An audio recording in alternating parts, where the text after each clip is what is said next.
But look, I want to start with Australia's competitiveness, or rather I should say lack of competitiveness. It should be a matter of national alarm, but somehow the government blithely wanders on without any apparent sense of urgency. Every CEO in this room, all else being equal, would rather invest $1 in Australia than invest $1 overseas. Every CEO in this room, all else being equal, would rather create a job in Australia than create a job overseas. But things aren't always equal. And right now, Australia is on the wrong side of the competitiveness equation, and we are losing investment to our overseas competitors.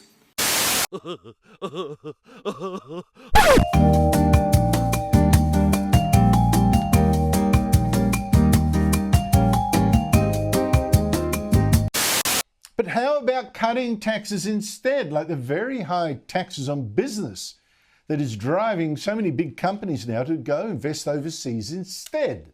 And what people should understand is you have to take something through a capital expenditure process to the board.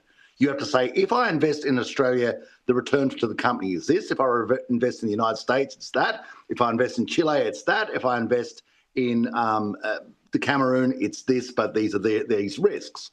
And what happens on behalf of the shareholders is they take the one that has the biggest return and the lowest risk, and that's not Australia. And that means that the money goes to the United States of America, the jobs go to the United States of America, the tax revenue from the success of that project goes to the United States of America, and our debt gets bigger and we become weaker, and the United States of America says, well, congratulations, you idiots. You're the ones who wrapped yourself up in red tape, black tape, green tape, every tape, and we just took the projects off you. In fact, I mean, I deal with some pretty big, some CEOs of big companies, and they will move. They will move.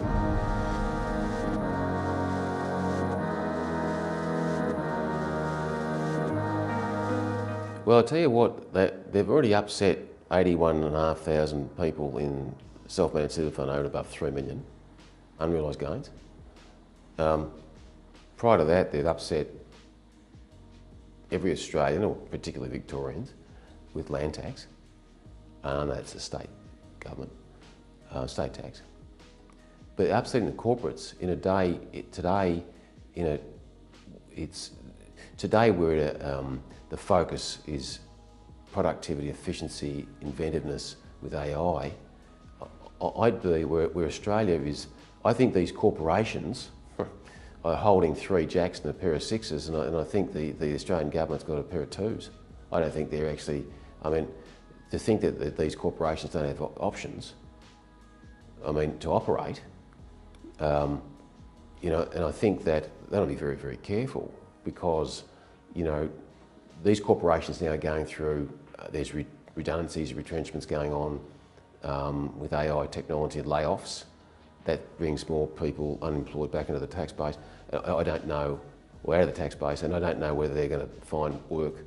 You've seen with the banks, infrastructure, and those initiatives. I think that, so I think they want to be very, very careful, because you're at a stage where a lot of corporates at that level have already moved a large portion of their operations to Singapore, China and the US.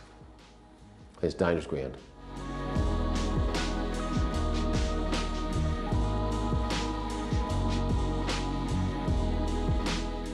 They just haven't thought through carefully and thought through with the right consultants, the people that have made money, or tax experts, and economists, real economists, to think through the process of how far can we, and we need to embrace them, these corporations, rather than dictate.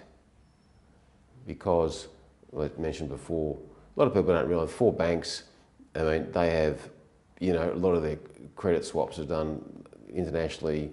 Visi now is 70%, great Australian company. WiseTech, now talk about companies in at the top end, shooting stars.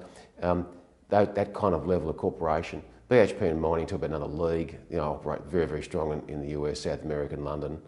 But banks, depending on what sector, but they'll be anticipating that, and even before this announcement, they already have been thinking about being far more productive, far more efficient, and Australia's not at the top of their list. We just need to be in the market, but we're looking at other nations to operate. So I think, and I know that for a fact. I mean, I deal with some pretty big, some CEOs of big companies, and they will move. They will move, and they're in a position where they could move. I mean, large corporations now could move their operations to Singapore. It take a while to transition, but before Christmas, I'm talking about large, I don't want to name any ones, but I know ones that are in discussions of moving their head office to Singapore and move from a corporate rate of 25 to 17. No residency issues, because the residency issues are a separate matter. But just operate, our head office now is in Singapore. And so what happens is now that then you've got a lot of outsourcing happening now. Do we need 500 people in that space? Turns out with digital technology, we'll spend the $1 billion on technology. We'll get rid of 200 people, recover that back, and we'll outsource another 100.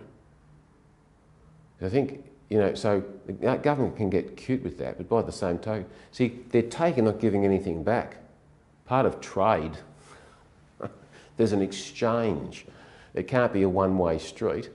And so, that there's no exchange. It's just take. I think it's dangerous. It'd be very interesting to see how the reactions take place, but these corporations aren't stupid. And it's, you can see it now, I think it's just dangerous. And what you'll see is it's almost a race to the bottom. I mean, the way that the theme and the thematics on all this is, well, hang on, they're jabbing the needle into the arm of individuals, investors, superannuants, corporates. There's going to come a time when people are saying, well, what actually are we doing here? There is life after Australia. I've been thinking that for 10 years. I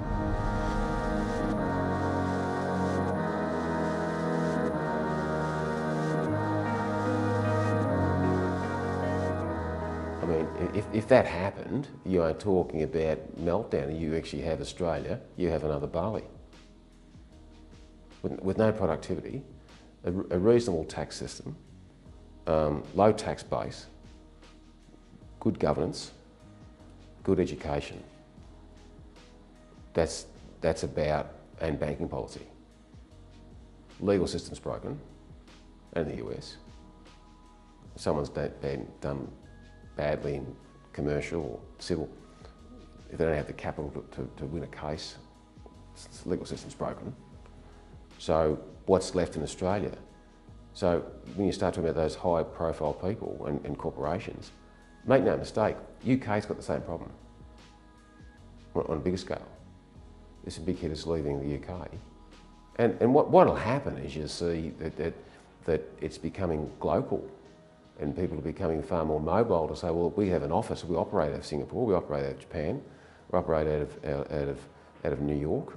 But I know some of my clients that have never had, I mean, they've been on boats, yachts, for 20 years. Never had a fixed address.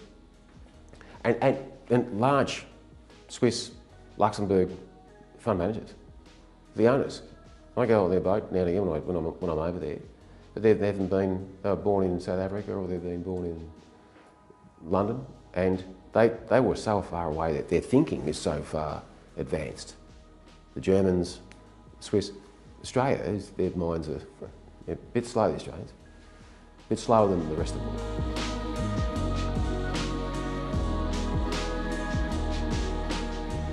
Here's the thing. So, just as an idea, we're going to need more tax, but we're going to reduce payroll. We'll take payroll tax, corporations tax, and we might take a revenue tax. We need more money, but we're going to give you some alleviation on certain areas. And we'll speak to state to give you some reprieve on land tax and stamp duty. Now, Goodman Fielder would love that one, stamp duty and land tax. But we're going to need to take, so the net effect, instead of taking $120 million off a corporation, but you're giving reprieve on another 90 million. You just can't take, because then you say, well, you're putting a gun to my head, we're going to move. That's a problem. He doesn't seem to come across that way. I don't think he's a real people person. I don't think it's almost this dictatorship. And now because they got in by an absolute landslide, I think it's free rein to do anything now. It's just insanity.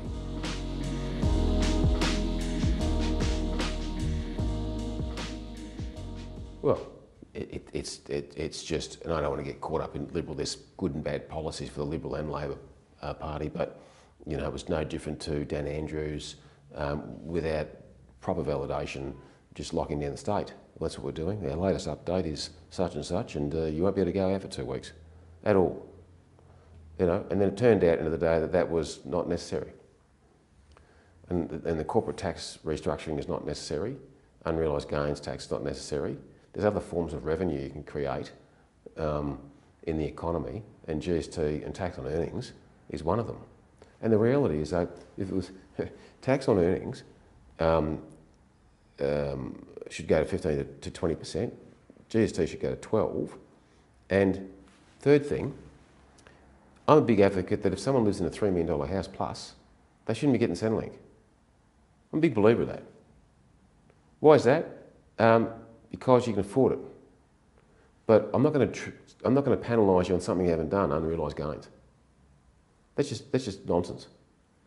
But you can't live in a $3 million house because it turns out there's only so much money in the kitty, and we need to help the unfortunate. But no, that's an obvious thing to me. $3 million house. I've got clients of mine that actually, good clients, that live in $8 million houses. Widowed, husband's passed away, getting full age pension. I don't make the decisions, I'm just saying.